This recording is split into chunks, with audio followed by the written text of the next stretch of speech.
In today's video, we're going to dive deep into the fascinating world of social learning theory by Albert Bandura and how you can harness its powers to use it to improve your communication skills and become a communication pro. Stay tuned to discover the secrets behind effective communication backed by science. First, let me break down what social learning theory is. Albert Bandura, in his experiment, emphasizes on learning by observation, imitation, and modeling. Bandura's research shows how people learn behavior by watching others, especially the ones who are more influential. Think about how often do you pick phrases, gestures, and expressions from those around you, especially the ones whom you admire. Remember the last time you picked a phrase from somebody who inspired you? That is social learning theory in action.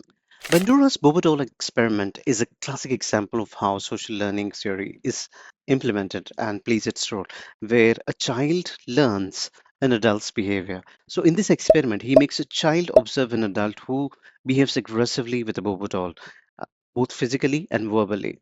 And this aggression, somehow, when the child is put into a situation which is stressful and he is left with the Bobo, he has the same response.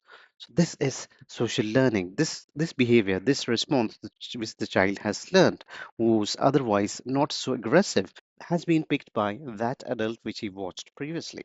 And the experiment was extended where the results were similar, even if the person was not physically present there or the child was not physically present there, even if the child watched it in the video. To understand how we can apply this theory for our betterment, we have to understand the four processes through which we have to go through: attention, retention, reproduction, and motivation. Attention is a step where you start observing the model whom you're focused on, who's inspiring you. You start picking behaviors. You feed yourself with the behavior which is attracting you, which is something you would like to do, which is inspiring you.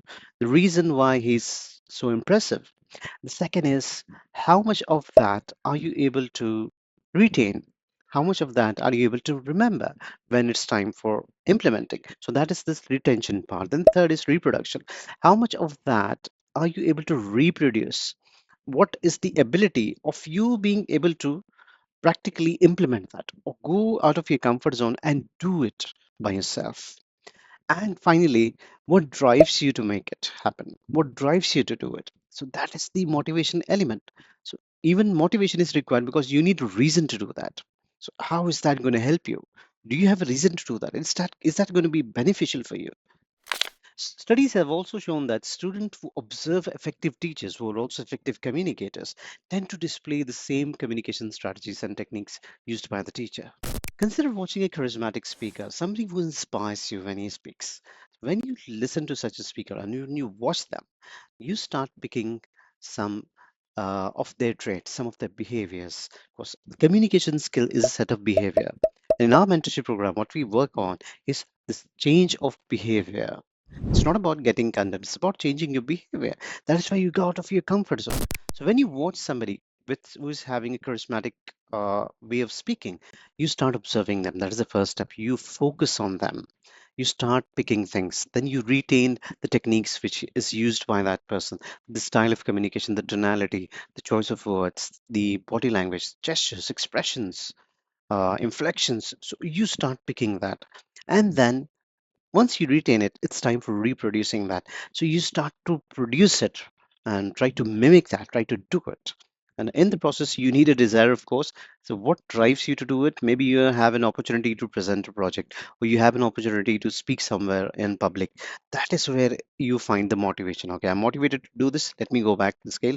That is the inspiring speaker. Let me recall, how did he speak? Then you start recalling that, and you start reproducing it. Identifying the right role model is very important here, because you have the right model, then that will significantly improve your communication skills. And if you choose the wrong model, then it's going to be the opposite. Now, imitation is a very powerful tool for learning new skills and behavior. The point is, uh, we need to understand whether we are going for blind imitation or adaptive imitation. Of course, blind imitation is mimicking things, and that is not going to help you, I'm afraid. We need to have an approach where we adopt behaviors and modify it, customize it, and adjust it according to our personality. So you pick traits and you adjust it according to your communication style and use it. For example, if you have a colleague who is very good at negotiation skills, then you start observing that colleague of yours. You listen to his conversation, listen how he negotiates. Then you pick some skills and then you adjust it according to your style and implement it in your negotiations. Now let's talk of some practical tips how you can implement this social learning theory. First of all, choose the right role model, observe them keenly, observe them very well. Let the style digest in you. Then after that, practice it.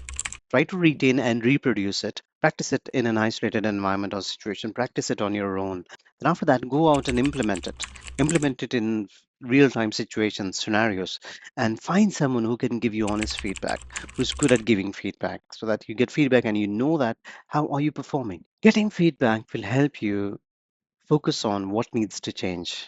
That will save your time. Also practice active listening. That is what very effective communicators do.